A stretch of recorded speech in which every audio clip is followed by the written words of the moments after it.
بسم اللہ الرحمن الرحیم۔ امید کرتا ہوں کہ آپ کو ہماری یہ ویڈیو پسند آئے گی۔ پکوڑے یا سموسے وغیرہ عموماً پکاتے وقت کوکنگ آئل کی رنگت سیاہ پڑتی ہے۔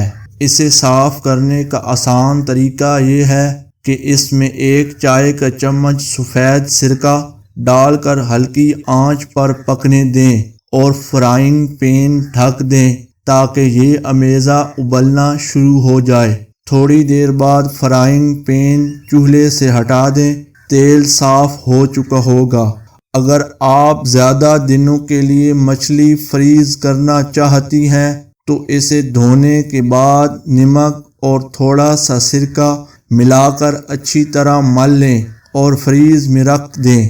گندم زیادہ عرصہ تک محفوظ رکھنے کے لیے اسے بوری یا پھر کسی ٹین کے کنستر میں بھر کر اس میں میتھی کے خشک پتے پیس کر ملا دیں اور ڈبے یا کنستر کا منہ اچھی طرح بند کر دیں۔